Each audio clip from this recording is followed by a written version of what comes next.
Baik, Assalamualaikum warahmatullahi wabarakatuh. Waalaikumsalam warahmatullahi wabarakatuh. Selamat pagi, apa kabar Bapak Ibu semua? Baik, baik Pak.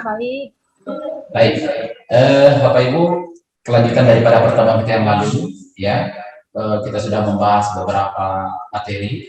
Nah, hari ini kita sudah sampai pada proses penyusunan kurikulum operasional di satuan pendidikan, di mana kita kemarin sudah tahu cara-cara menganalisa lingkungan sekolah, menganalisis lingkungan sekolah, maksudnya. Ya, Bapak Ibu, sebelumnya mungkin kita ingat kembali ya, analisis lingkungan sekolah itu terdiri apa saja ya. Masuk kepada materi kita yang baru, yaitu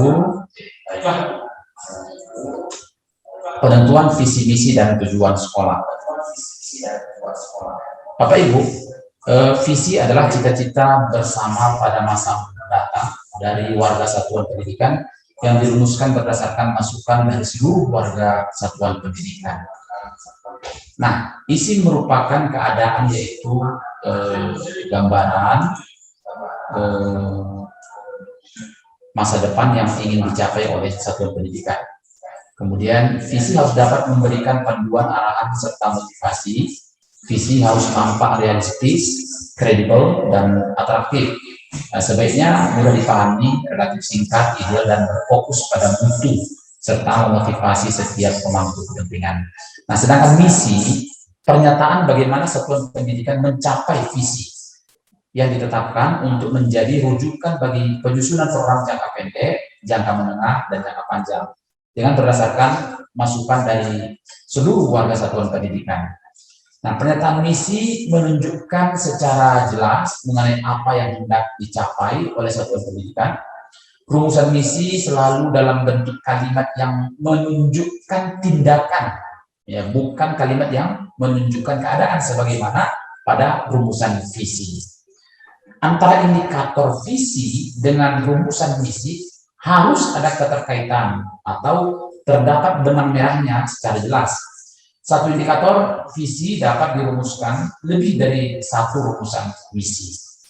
Kemudian, misi harus menggambarkan upaya bersama yang berorientasi kepada peserta didik. Nah, selanjutnya Bapak Ibu, tujuan daripada satuan pendidikan yang adalah gambaran hasil yang akan dicapai dalam kurun waktu tertentu oleh setiap satuan pendidikan atau program keahlian dengan mengacu pada karakteristik dan atau keunikan setiap satuan pendidikan sesuai dengan prinsip yang sudah ditetapkan. Nah, Bapak Ibu, tips dalam membuat visi, kita harus sesuaikan pertanyaan untuk peserta didik dengan tahapan perkembangan belajarnya. Kemudian tenaga kependidikan terkadang tidak melihat dirinya sebagai pendidik. Berikan pengantar bahwa bekerja di satuan pendidikan adalah pendidik, apapun perannya. Untuk orang tua, ya, nanti Bapak Ibu yang hadir di sini yang sebagai orang tua, Bapak Ibu harus memikirkan mengapa memilih satuan pendidikan ini, apa harapannya terhadap satuan pendidikan ini. Kemudian pribadi peserta didik seperti apa yang diharapkan. Kalau bisa menentukan hal paling penting yang perlu dipelajari di satuan pendidikan ini apa. Untuk Bapak Ibu guru, mengapa memilih profesi sebagai pendidik, bekerja di pendidikan, apa yang ingin dicapai, kemudian apa harapan bagi pelajar yang ada di satuan pendidikan ini. Jika mereka keluar atau sudah lulus, sudah tamat dari sekolah ini, apa nilai-nilai yang Anda percayai, bagaimana menanamkan itu pada pelajar, apa perubahan yang diharapkan akan terjadi. Sedangkan anak kami, buat anak-anak, apa kebutuhan yang ingin kalian penuhi di sekolah kalian ini? Seperti apa yang kamu inginkan, hal apa yang paling ingin kamu dapatkan, kamu kuasai di sekolah ini? Apa yang paling penting bagi kamu di sekolah ini? Ya.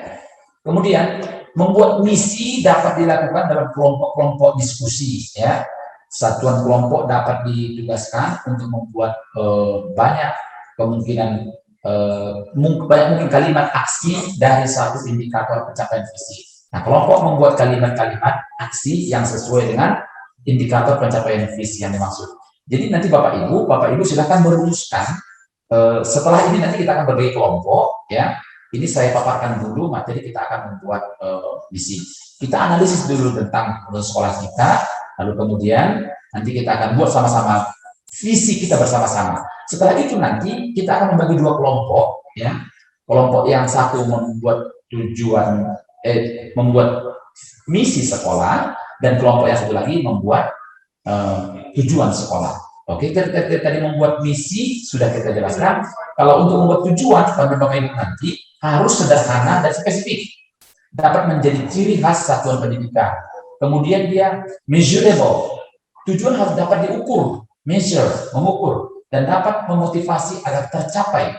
Dibutuhkan kriteria pencapaian yang jelas.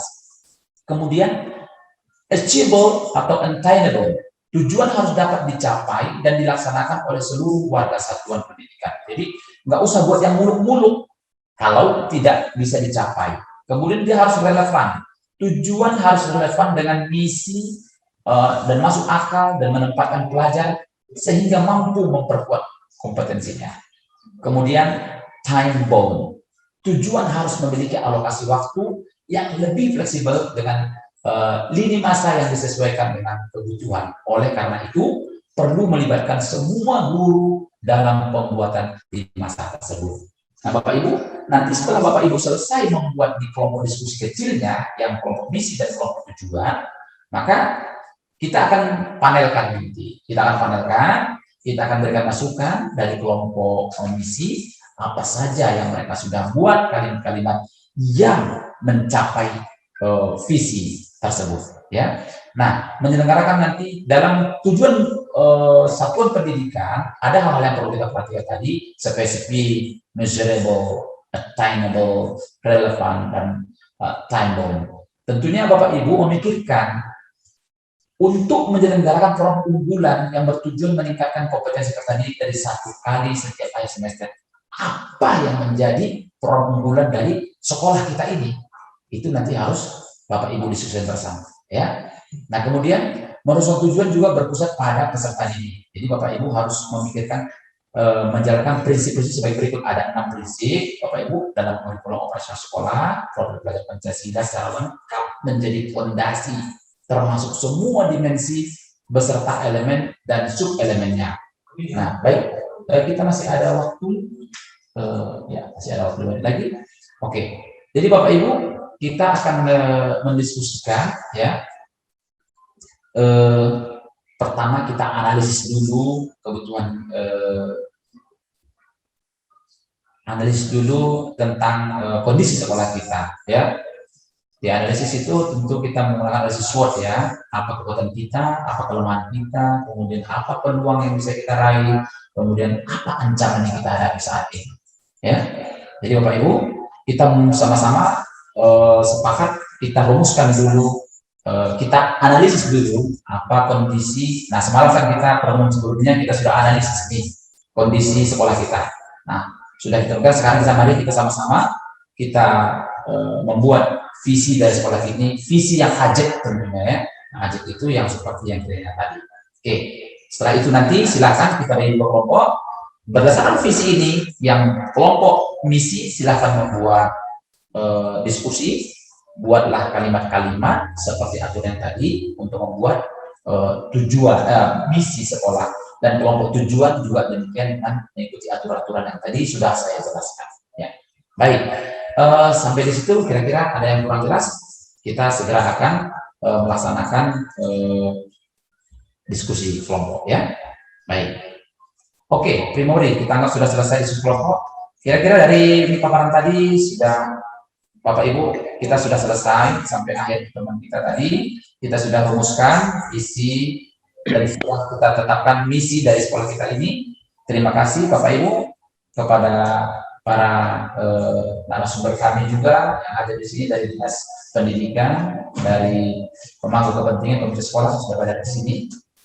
Kira-kira baik Bapak Ibu, ada yang kurang jelas dari hal ini semua yang sudah kita sampaikan tadi? Boleh sampaikan? Boleh bertanya Pak, izin Pak. Oke, silakan. Saya Susilawati Pak dari SD Brigjen Ketongso 1 Medan. Saya ingin bertanya Pak, sudah pasti ya, tentu setiap sekolah itu memiliki visi dan misi yang telah dibuat sudah dari dulu ya mungkin. Nah, apakah dengan paparan tadi yang Bapak sampaikan dengan visi misi tadi, apakah bisa kita rubah visi misi kita itu untuk pelaksanaan di sekolah penggerak ini, Pak? Baik, terima kasih. Pertanyaan bagus sekali Bapak Ibu. Mohon diperhatikan ya. Bahwa yang namanya visi, misi itu boleh berubah setiap saat sesuai dengan konteks kekinian. Sebab apa yang menjadi tujuan kita hari ini, tahun depan itu sudah berubah sesuai dengan perkembangan kurikulum atau sesuai kondisi kita hari ini. Jadi visi itu tetap bisa berubah. Jadi setiap saat, makanya kita harus mengevaluasi kembali. Bisa setahun, bisa 2 tahun, bisa kita ubah sesuai dengan kebutuhan tuntutan daripada seluruh pemangku kepentingan. Termasuk kita harus mempertimbangkan kurikulum. Nah, dulu kita belum mengenal karakter pelajar Pancasila. Hari ini harus kita masukkan. Nah, seperti sekolah yang saya pimpin, dulu belum memasukkan konten tentang lingkungan hidup. Dirubah, dimasukkan ke lingkungan hidup. Kemudian ini sekarang datang lagi program Pancasila, dirubah lagi. Jadi tidak mesti harus 5 tahun baru dirubah. Ya, ya. Baik, terima kasih pertanyaannya Mbak, cukup bagus. Terima kasih, Pak. Baik, Bapak Ibu, saya rasa kita coba sekian ya, waktunya sudah habis. Terima kasih semuanya. Semoga kita semua sehat-sehat dan mampu membuat visi-visi di sekolah kita masing-masing. Ya. Terima kasih atas perhatiannya. Saya sudahi dengan wabillahi taufiq. Assalamualaikum warahmatullahi wabarakatuh. Waalaikumsalam warahmatullahi wabarakatuh. Waalaikumsalam.